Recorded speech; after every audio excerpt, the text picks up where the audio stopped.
আপনি বিড়ি মুখে কেমনে বলেন নবীকে ভালোবাসেন? এত বড় মিথ্যা দাবিদার আপনি কোন? আমার শুধু এই কথাটা একজন মুরব্বী বুঝাইয়া কোন, যারা বিড়ি খায়, 60 বছরের বুড়া মানুষ এখনো বিড়ি খায়, চা দোকানে চা পান বিড়ি, এই বিড়ি খায় আর টেলিভিশনে নাচ গান দেখে ঘন্টার পর ঘন্টা।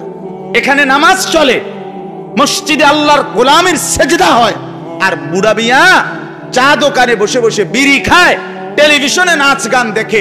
এই মিথ্যুক লোকটা কেমনে বলে সে নবীকে ভালোবাসে? আরে বলেন, এখন দাঁড়াইয়া বলেন মিয়া, এখানে দাঁড়াইয়া বলেন, সবার সামনে বলেন আপনি কি কারণে নবীরে ভালোবাসেন? কে বলবে আপনাকে আপনি নবীকে ভালোবাসেন? রাসূলুল্লাহ সাল্লাল্লাহু আলাইহি সাল্লাম আজীবন বলছে উম্মত যে পেঁয়াজের গন্ধ, রসুনের গন্ধ, কাঁচা পেঁয়াজ রসুনের গন্ধ আমার পছন্দ না, ওইটা খাইয়া মসজিদে আইসো না, আমার সামনে আইসো না, আমার উম্মতের নেককার লোকদের সাথে বইসো না। আর আপনি আস্তা বিড়ির দুর্গন্ধ লইয়া আপনি নবীজির সুপারিশ নিবেন, আপনার হাউজে কাউসারের পানি দিব, এটা ঘটনা কি তা? হ্যাঁ, কি কারবারটা কি? কি বলতে চান? কি বুঝাইতে চান? রাসূলুল্লাহ সাল্লাল্লাহু আলাইহি সাল্লামের ভালোবাসা একদম সস্তা, একদম খামখেয়ালি, একদম খামখেয়ালি। পৃথিবীর সবচেয়ে কম দামি বস্তু বানায় ফেলছে নবীজির ভালোবাসাকে। হ্যাঁ, নবীর ভালোবাসা 2 কেজি জিলাফির উপরে রাসূলের ভালোবাসা উৎসর্গ করে দিছে। খালাস, খালাস, নবীর ভালোবাসা। 2 ডাক বিরানি, নবীর ভালোবাসা ক্লিয়ার। রাসূলুল্লাহর ভালোবাসা এখানে হক আদায় হয়ে গেল। এই 23 বছরের মেহনতের বিনিময়ে এই 2 কেজি 20 কেজি জিলাফি, তায়েফের রক্তের বিনিময়ে 2 ডাক খিচুড়ি। কথা বল না কেন? এই যে তায়েফে যে রক্তে পিঠটা ভাসাইয়া ফেলছে, সারা দেহ রক্ত ঝরছে নবীজির, এর বিনিময়ে আপনি ভালোবাসার হক আদায় করছেন এই বিরানির ডাক দিয়া। আপনার বিবেকে কয় এটা চাচা? আগে যুক্তিতে কন না, এটা বিবেক? দান দান শহীদ করার বিনিময়ে নবী দান দান শহীদ করে, আপনি জিলাফি খান। হ্যাঁ, আপনি ভালোবাসেন। হাসরের ময়দানে এটি বুঝাই দিয়ে এনে কইয়া লাভ নাই। হাসরের ময়দানে নবীজির সামনে আমনও কথা কইয়ে না, আমিও কম, সামনাসামনি থাকুন দুজন। আমার নম্বর রাখেন, মাহফিলওয়ালা করতে আমার মোবাইল নাম্বার লইয়েন, দেখা যাবে ভালোবাসা কই, রাসূলুল্লাহ সাল্লাল্লাহু আলাইহি সাল্লামের মহব্বত কোথায় আমাদের। আফসোসের বিষয়, আফসোসের বিষয়। রাগ হইয়েন না মুরব্বী চাচারা, 60 বছর বয়স আপনার, 70 বছর বয়স, আপনি এখনো বিড়ি খান। চাচা, আপনি মরতেন না? আপনি কবরে যাইতেন না চাচা? হ্যাঁ, আপনি এখনো চা দোকানে বসে টেলিভিশনের দিকে তাকাইয়া নাচ গান দেখেন। আস্তাগফিরুল্লাহ, 60 বছরে হাড্ডি শরীর সব দুর্বল হয়ে গেছে, তবুও কবরের ভয় আসে নাই? তবুও জাহান্নামের ভয় লাগে না আপনার? আপনি তবুও কবরে যাইতেন না চাচা? আপনি তো বড় শক্ত না, আপনি বড় পাষাণ, আপনি বড় নিষ্ঠুর, আপনার কলজা বড় শক্ত, আপনার ডর ভয় কম। আল্লাহ জিজ্ঞেস করবে, বান্দা 60 বছরে আমি কত লাশ, কত জানাজা, কত কাফন, কত দাফন। আমি এক জানাজায় রওনা দিছি, আজকে মাগরিব বাদ একটা বয়ান করে আজকে একটা জানাজা পড়ছি আমার এক ঘনিষ্ঠ লোকের, পান্নার ফুল, সেখান থেকে আবার এখানে আইছি। তো যখন জানাজায় রওনা দিছি তখন আমার কাছে আবার ফোন আসছে, আমার মাদ্রাসার একজন উস্তাদের বাবা মারা গেছে। মানে এক জানাজায় রওনা দিছি, আরেক মৃত্যুর খবর আসছে। তাহলে আমরা একজন মুসলমান, কল্পনা করেন আপনার এই 60 বছরের জীবনে আপনি কত জানাজা পড়ছেন? কথা কন না, কত লাশ দেখছেন আপনি? আপনি কি একবার কবরস্থান দেখছেন? আপনি জানাজা কি 2টা জানাজা পড়ছেন 60 বছরে? এত জানাজা, এত লাশ, এত কবর দেখার পরেও আপনি এখনো কেমনে বিড়ি খান? আপনি এখনো কেমনে চা দোকানে গপ মারেন? এখনো কেমনে আপনি টেলিভিশন দেখেন? আমনে এখনো কথা কইতে লাগলে আক করলে গালি ছাড়া আমনে কথা কইতেন পারেন না। আমনের এই অসভ্য আচরণ কোন দিন শেষ হইব? কথা বলেন। হ্যাঁ, কোন দিন? আমনে এখনো সুদে টাকা লোন, এখনো সুদে টাকা দেন। আস্তাগফিরুল্লাহ। এজন্য মনে রাখবেন, মুসলিম শরীফের হাদিস, নবীজি সাল্লাল্লাহু আলাইহি সাল্লাম বলেন, যাকে আল্লাহ তাআলা 60 বছর হায়াত দিছে, কত? একেবারে স্পষ্ট সহিহ হাদিস, বিশুদ্ধ হাদিস, মুসলিম শরীফের, আ'দারাল্লাহু ইলা ইমরিইন আখরা উমরাহু হাত্তা বালাগা 60।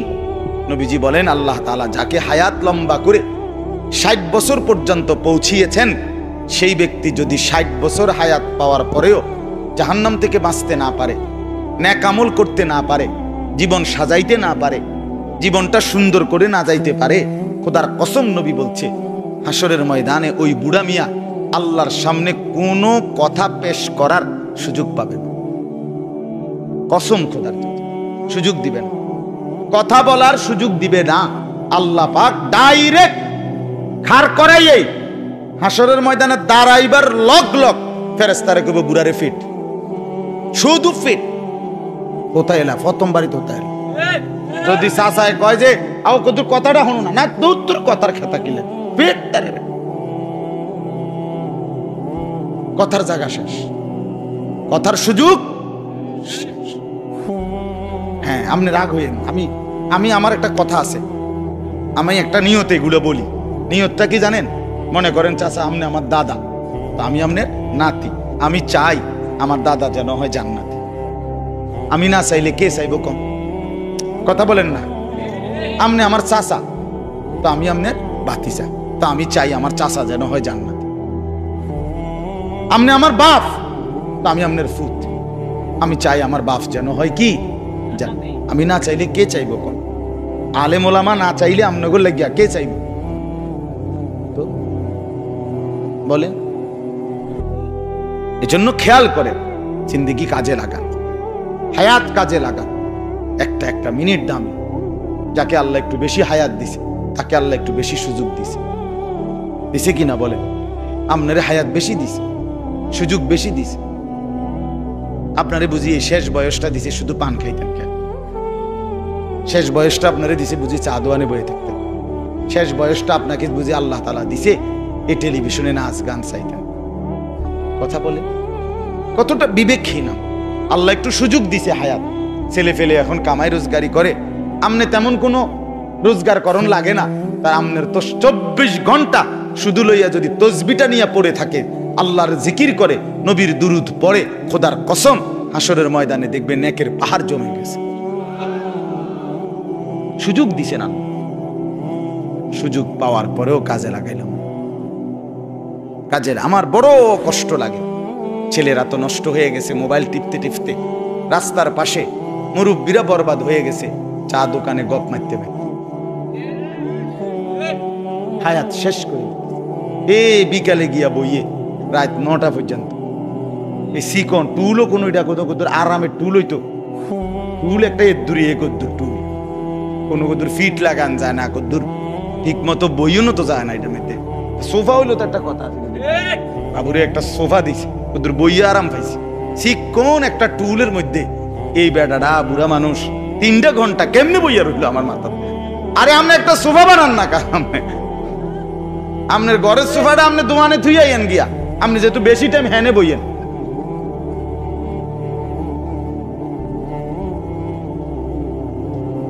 আল্লাহ আমার মুরব্বী চাচা বাবা দাদাদেরকে নেক জিন্দেগি দান করে।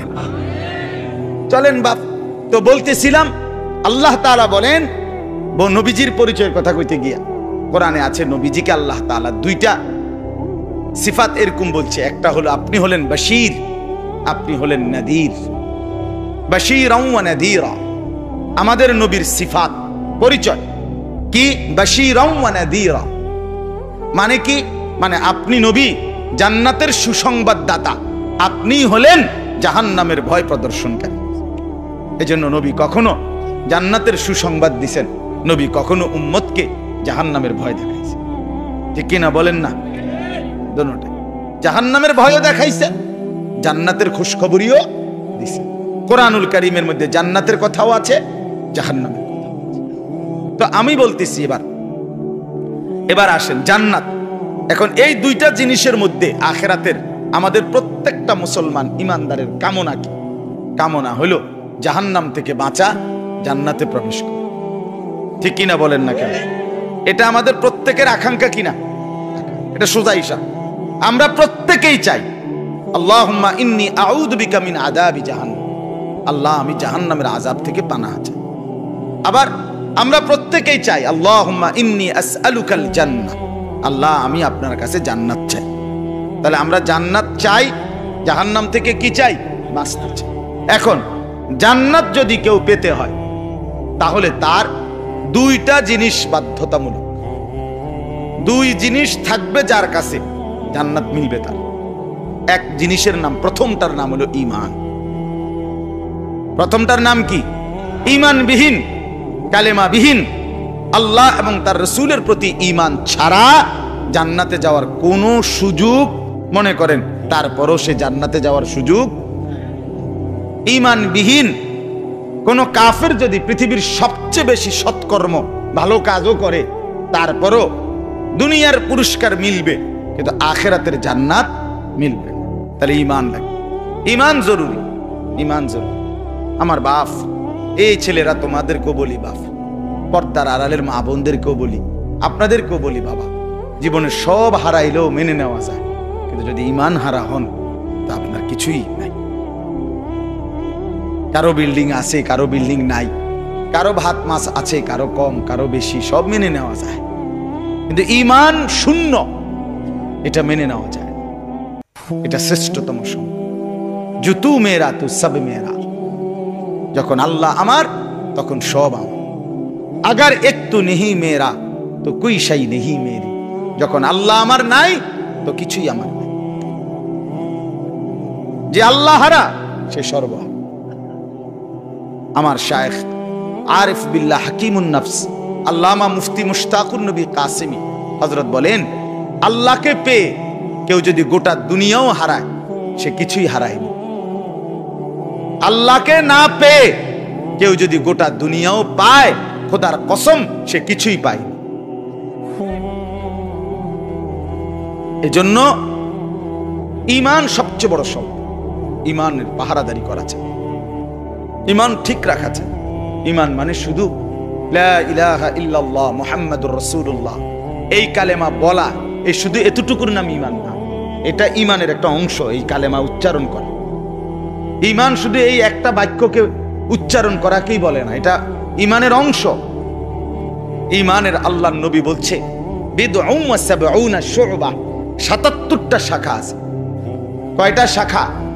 আল ঈমানু বিদউন ওয়া সাবউনা শু'বা, ঈমানের ৭৭টি শাখা আছে, ৭৭টা পার্ট আছে, অংশ আছে। এর মধ্যে সবচেয়ে বড় অংশ হলো কাউলু লা ইলাহা ইল্লাল্লাহ, এই কালেমা পড়া। তাহলে এটা ঠিক আছে, একটা বড় অংশ, এটা বড় ডাল, মোটা ডাল, কিন্তু আরো ৭৬টা ডাল আছে। এই সবটা নিয়া ঈমান, এই সবটা নিয়া কি বলেন না? ঈমান, ঈমান। অতএব আপনার আমার জীবনের সবচেয়ে বড়, শুনেন, দুনিয়ার ব্যাপারে আল্লাহর ওয়াদা, মা নাশাউ লিমান নুরিদু, এই শব্দটা মনে রাখবেন। এই দুইটা শব্দ আছে কোরআনে, সূরা বনী ইসরাঈলে। আল্লাহ বলছে দুনিয়া চায় যতজন, আমি দেই না ততজনকে, আমি যাকে চাই তাকে দেই। দুই, দুনিয়া চায় যে যদ্দুর, আমি দেই না তদ্দুর, আমি ইচ্ছা করি যদ্দুর, দেই তদ্দুর। কথা বলেন না কেন? দুনিয়া যতজন চায় সবাই পায়, যদ্দুর চায় সবাই তদ্দুর পায় না। এক বাজারের ব্যবসায়ী, একই স্ট্যান্ডের সিএনজি ড্রাইভার 30 জন, সকাল 8টায় আসছে, রাত 10টায় ঘরে ফিরছে, সবার ইনকাম বরাবর। চা দোকানদার সবার ইনকাম বরাবর, মুদি দোকানদার সবার ইনকাম বরাবর। দুনিয়ার কোনো কর্মস্থলে সবার ইনকাম সমান। তাহলে বোঝা গেল কি? ফায়সালা আসমান। অফিস সামা রিজকুকুম, কোরআনে আল্লাহ বলেন, বান্দা তোমাদের রিজিক খেতেও না, দোকানেও না, ব্যাংকেও না, অফিসেও না, কোথাও না। অফিস সামাই রিজকুকুম, একেবারে ডাইরেক্ট কোরআনের আয়াত। তোমাদের রিজিক আসমানে, আসমানে, আসমানে। কোথায়? অফিস সামাই রিজকুকুম ওয়া মা তুআদুন ফাওয়ারাব্বিস সামাই ওয়াল আরদি ইন্নাহু লাহাক্কুম মিথলা মা আন্নাকুম তানতিকুন। আল্লাহ রাব্বুল আলামিন বলেন, এটা চূড়ান্তভাবে কসম করে বলছি বান্দা, আসমান জমিনের রব আল্লাহর কসম, রিজিক আসমানে। রিজিক কোথায়? ইন্না রাব্বি ইয়াবসুতুর রিজকা লিমান ইয়াশাউ ওয়া ইয়াকদির। আল্লাহ বলে, বন্ধু নবী আমার, আপনি পৃথিবীবাসীকে বলেন, আমার আল্লাহ যাকে ইচ্ছে রিজিক দুনিয়ায় সম্পদ বেশি দেয়, যাকে ইচ্ছে কম দেয়। দেয় কিনা বলেন? এক মার 3 ফুট মায়ে তেনোগার লাগিয়া কলজা দিয়া দোয়া করে দিছে। আল্লাহ তোকে তেনোজনের বাতে ফুতে সংসারে টাকায় পয়সায় কি দোক, বরকত দোক, একবার তেনোগারে দোয়া করে দিছে। কিন্তু এরপরে মা মরার পরে 3 ফুট সমান সমান ইনকাম। তো তেমন কথা বলেন, এমন কেন? এক মারই তো ফুট না, বরং আল্লাহ বলেন এটা আমার ফয়সালা। আমি কাউকে ইচ্ছে করেই বেশি দেই, আমি কাউকে ইচ্ছা করেই কম দেই। বেশি দিলাম তারে কেন? আমার ইচ্ছা। কম দিলাম তারে কেন? আমার ইচ্ছা। আমার ইচ্ছা। এখানে তোমার কিছুই বলার নাই, তোমার কিছুই না। আমি এত পরিশ্রম করলাম, খোদা আমনে আমারে দেন না। আমনে পরিশ্রম করছেন কোন? আপনার আব্বার বাড়িতে নি, আমনের কিতা জমিন আমনের বাফের। কথা বলেন না। আসমান আমনের বাফের, চাঁদ উঠছে আমনের বাফের চাঁদ। তো আমনের কিতা নেই? হাত পাও চোখ নাক কান অঙ্গ প্রত্যঙ্গ কোনটা আমাদের? তাহলে আমনের এনে মাতবুরি করার কি? আমার তো কিছুই নাই, আমার তো কিছুই না। আমি বলতে তো কিছুই নাই, সবই তো আমার আল্লাহর। তো আমার দিলে আল্লাহর ইচ্ছা, না দিলেও কার ইচ্ছা? এজন্য দুনিয়া নিয়ে ব্যস্ত হইতে নাই। দুনিয়া আমরা বেশি কামরা কামড়ি করি, আমরা বুঝতেই চাই না রে বাপ। ছেলেরাও বোঝে না, মারাও বোঝে না, বাবারাও বোঝে না। সবাই মিলে চেষ্টা করতেছে জায়েজ না জায়েজ, হক না হক, হ্যাঁ হালাল হারাম, যেমনে পারো দুনিয়া কারাকারি করে নেও। দুনিয়া একটা লুটের মাল, যে যা পারো কারাকারি করে নাও। না রে বাবা, বাস্তবতা এটাই। শেষ পর্যন্ত তাই মিলে আল্লাহ যা বরাদ্দ রাখছে। হালাল বাবু এর দূরে আসতো, হালাল বাবু হালাল পন্থায় রোজগার করি না, বড় লোকও আছে, আছে না? পয়সাওয়ালা আছে না? তাহলে বোঝা গেল যাকে আল্লাহ যদ্দুর দিছে এটা হালাল পন্থায় আসতো, ইচ্ছা করছে, আল্লাহ ঠিক রাখছিল, কিন্তু তুমি হারাম পথে গিয়ে নষ্ট করে দিলে। আমরা ছোটবেলায় কিতাবে পড়ছি, এক ভদ্রলোক আরব দেশে মসজিদে ঢুকবে, ঘোড়ার পিঠে করে আসছে। তো ঘোড়াটা একটা ছেলের হাতে দিয়া বলছে, বাবা তুমি আমার ঘোড়াটা একটু ধরে রাখো, আমি নামাজ পড়ে আসতেছি। ছেলেটার হাতে ঘোড়াটা দিছে। তো ঘোড়াটা আপনার যে লাগাম, মানে ঘোড়ার যেই রশিটা ধইরা ঘোড়া চালায়, হেইতে এটারে খুললা, হ্যাঁ ঘোড়া ছাইরা দিয়া, হেইতে এটা নিয়ে পাশের দোকানে যেখানে এগুলো বেচে ঘোড়ার জিনিসপত্র, এগুলো বিক্রি করে দিছে 5 দিরহাম, 5টা মুদ্রা। তো এই ভদ্রলোক নামাজ থেকে বের হয়ে সময় পকেট থেকে 5 দিরহাম হাতে নিছে, যে ছেলেটা যেহেতু ঘোড়াটা এখানে রাখছে, ধরে রাখছে আমার, আমি এটা তারে হাদিয়া দেব। আইয়া বাইরিয়া দেহে আবার ঘোড়ায় নাই, কি হাদিয়া দেব? খুঁজতে খুঁজতে পাশে গিয়ে দেখছে ঘোড়া, প্রভুভক্ত ঘোড়া, তো পালিত ঘোড়া, তার দৌড়াই যায় নাই কোথাও। তো পাইছে, দেখে যে ঘোড়ার লাগাম যেটা ধরে এটা নাই। সে বুঝছে যে এটাই ছেলেটা নিচে গা চুরি করে হয়তো। তো পাশের দোকানে গেছে, গিয়া এটা কিনবার জন্য গিয়েই দেখছে এটা ঝুলানো আছে সামনেই একটা এইগুলার লাগাম, হ্যাঁ এটা উনারটাই, হে চিনছে এটাই।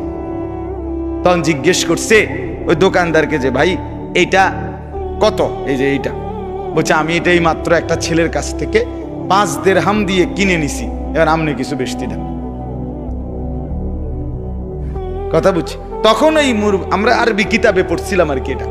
তখন ওই নামাজি লোকটা বলছে ওই মুরব্বি যে হায় ছেলে, বাবা এই 5টা দিরহাম এটা তো আমি তোমাকে দেওয়ার জন্য হাতে নিছিলাম। কথা বুঝেন নাই? তো আমি যদি দিতাম, তখন তো এটা হালাল হইতো, কিন্তু তুমি তো এখন কামাই করলা হারাম, তুমি তো বেশতি পাইলা না। এটা একটা উদাহরণ আর কি। তাইলে আল্লাহ তাআলা দুনিয়াতে যাকে যা দেওয়ার তা হালাল ভাবেই তা দিত। আমি আপনি শুধু শুধু হারামের মাধ্যমে 2 নম্বরই কইরা সব সুদখোর কোনো বড় লোক হয় না। আপনি কথা বলেন না কেন? সব বেড়াই বিদেশ গিয়া কোনো বিল্ডিংওয়ালা বাড়িওয়ালা হয় না। আমি দেখছি, আমার পরিচিত লোক আছে, 16 বছর বিদেশ করছে একজন, একটা বাড়িঘর করছে অনেক কিছু। আরেকজন 16 বছর বিদেশ করে আইয়া আমার দ্বারে কইছে যে ফ্যান যেটা ফিন্দাইছি ভাই, এটা আরেকজনের তে হাওলাত করে। কথা বলেন না কেন? একই লোকে গেছে, একই দেশে গেছে, একই রুমে থাকতো। এটা আল্লাহর ইচ্ছা কিনা বলেন না কেন? তাহলে দুনিয়া, আবারও অনুরোধ করছি, দুনিয়া উপভোগের বস্তু না। ইয়ে ইবরত কি যা হে তামাশা নেই। এটা শিক্ষার জায়গা, উপদেশের জায়গা, তামসার জায়গা না। এটা আসলেই ভোগের জায়গা না, এটা কোন রকম পার করার জায়গা, পার করার জায়গা। আমরা যদি এই কথাটা একজন মানুষও বুঝতাম, আমাদের উন্নতি আরো হতো, আমাদের দুনিয়াও সুন্দর হতো, আমাদের আখিরাতও সুন্দর হতো। তো দেখেন, এখন আমি যে কথাটা বলতেছি, জান্নাতে যাওয়ার জন্য তাহলে প্রথম শর্ত, প্রথম জিনিসের নাম কি? ঈমান। ঈমান লাগবেই, ঈমান লাগবে। জন্য ঈমানের ব্যাপারে আমাদের জানা দরকার। এটা অন্য আপনারা আপনাদের হুজুরদের কাছে, ইমাম সাহেবদের কাছ থেকে জেনে নেবেন যে ঈমান কাকে বলে, ঈমানের 77 শাখা কি কি। ঈমানের মধ্যে 2টা জিনিস গুরুত্বপূর্ণ, একটা হলো উমুরুল ঈমান, আরেকটা হলো নওয়াকিজুল ঈমান। ঈমান কি কি জিনিস দ্বারা অর্জন হয়, আরেকটা হলো ঈমান কি কি জিনিস দ্বারা ভঙ্গে যায়, মানে ভেঙ্গে যায়, নষ্ট হয়ে যায়। দোনোটা জানা দরকার, দোনোটা একজন মুমিনের জন্য জানা বাধ্যতামূলক, যেন আমার দ্বারা ঈমান ভঙ্গের কোনো বস্তু না হয়। মানুষের যেমন রোজা ভাঙ্গা যায়, নামাজ ভেঙ্গে যায়, অজু ভাঙ্গা যায়, তো তার চাইতে ভয়ঙ্কর হলো ঈমানও ভেঙ্গে যায়, ঈমান নষ্ট হয়, ঈমান নষ্ট হয়ে যায়। এই জন্য আপনি আমি শুধু কেবল কালেমা উচ্চারণ করতে পারেন, এই কারণেই নিজেকে মুমিন মনে করতেছেন, বিষয়টা এমন না। যদি আপনার কথার মধ্যে, শব্দের মধ্যে, বিশ্বাসের মধ্যে, আচরণের মধ্যে কুফরি থাকে, তা আপনি বেঈমান। যদি আপনার কথাবার্তা, উঠা বসা, আচরণ, বিশ্বাস, চাল চলনের মধ্যে শিরিক থাকে, তো আপনি ঈমানদার না, আপনি মুশরিক, আপনি জাহান্নামী। তাহলে কেমন স্পর্শকাতর বিষয়, কেমন কঠিন বিষয়, কেমন দরকারি বিষয় আপনি বলেন। আপনি মনে করলে হবে নাকি? কোরআনে আছে, আন তাহবাতা আমালুকুম ওয়া আনতুম লা তাশউরুন। আমি আল্লাহ তোমাদের কোন কোন আমলের কারণে তোমাদের পুরা জিন্দেগীর আমল একসাথে নষ্ট করে দেই, ধ্বংস করে দেই, অথচ তোমরা টেরও পাও না। কোরআনের আয়াত। হতে পারে আপনার 60 বছরের কিচ্ছু নাই, কিচ্ছু না, হাসরের ময়দানে দেখবেন আপনি জিরো, কারণ আপনার কুফরি হয়েছে, আপনার দ্বারা শিরক হয়েছে। এজন্য ঈমান ভাঙ্গে কি কারণে এটাও জানা চাই, ঈমান ঠিক থাকে কি কারণে এটাও কি করা চাই, জানা চাই। মুসলমান মূর্খ হয় না, আমরা মূর্খ মানুষ, আমরা গ্রামের মানুষ, আমরা সাধারণ মানুষ, আমরা দিন আইনা দিন খাই, আমরা ছোটবেলায় পড়ছি না, হুজুর আব্বা হেসুমে ফরাইছে না, হ্যাঁ সংসার বড় আসিল কামে লাগাই দিছে, হেসুমি কি আর এত তান বুঝিনি। এ সমস্ত রঙের কথা, এসব আলাপ কবরে সারবে না বাপ। এডি এমনি সাদওয়ানে কম যায়, কিন্তু এডি কবরে কইলে হইতো না, হাসরের ময়দানে এগুলো বললে হবে না বাপ। এখানেই ঠিক করতে হবে। মুসলমান মূর্খ হয় না, মুসলমানের জন্য মূর্খ থাকা অনুমতি নাই। মুসলমান শিক্ষিত হওয়া ফরজ। ওমা কথা কয় না, মুসলমান শিক্ষিত হওয়া কি তালাবুল ইলমে ফরিদাতুন আলা, তো তাহলে মুসলমান মূর্খ থাকার অনুমতি আছে? মুসলমান শিক্ষিত হওয়া কি ফরজ।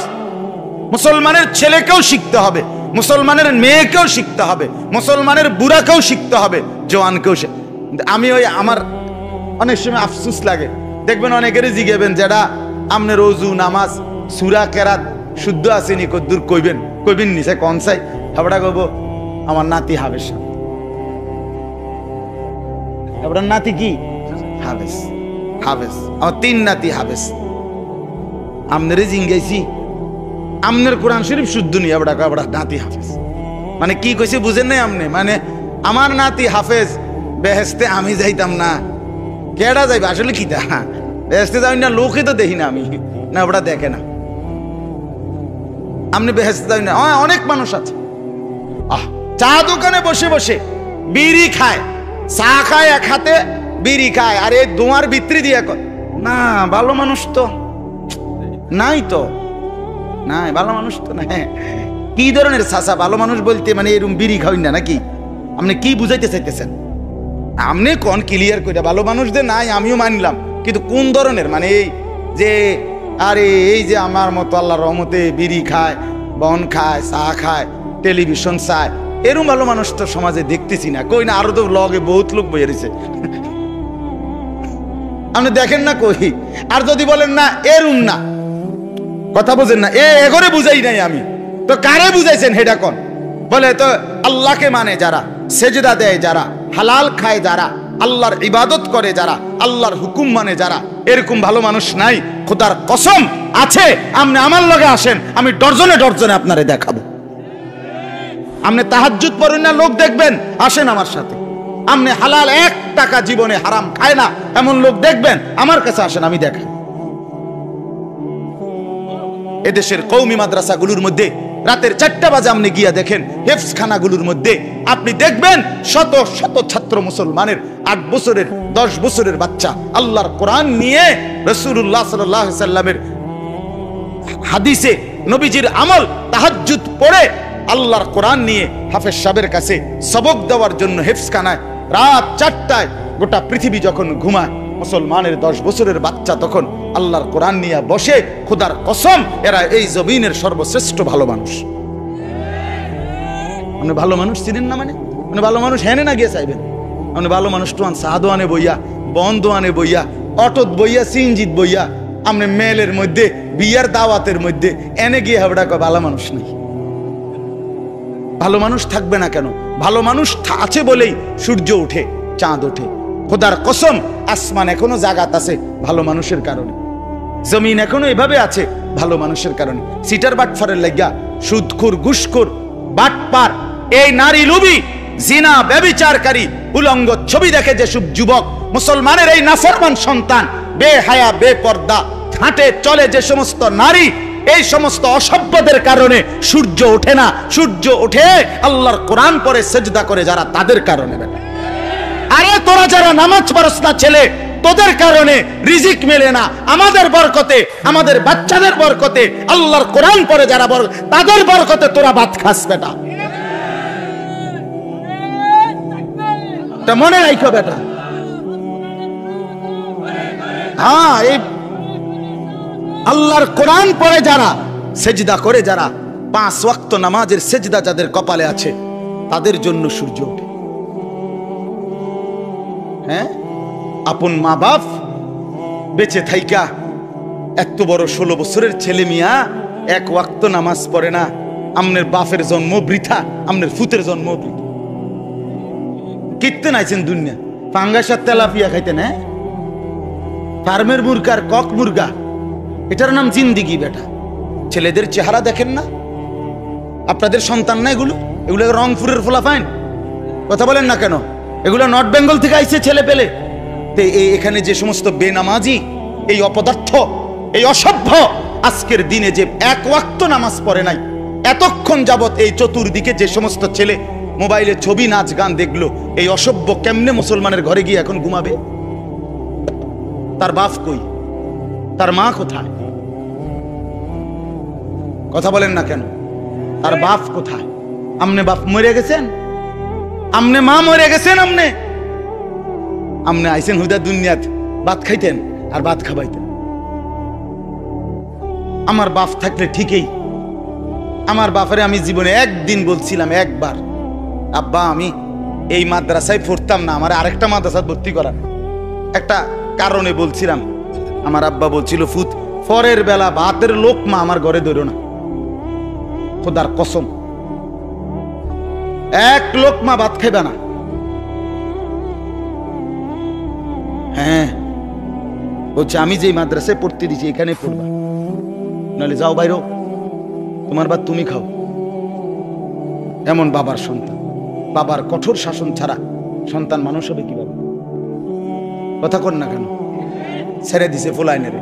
16 বছরের ছেলে, 18 বছরের ছেলে, 14 বছরের ছেলে তার সময় না ফুলাইনের লগে সারা দিন সারা রাত মোবাইলে উলঙ্গ ছবি, নাচ গান, প্রতিবন্ধীর মতো পাগল, সুস্থ না, মাতালের মতো হাসে, ঠেঙ্গাল গিদে, এতেরে লাথি মারে, এতেরে থাপ্পড় মারে, এতে চুল ধরে টানে। তুই তো পাগল বেটা, তুই তো তার সিরা বেটা তুই।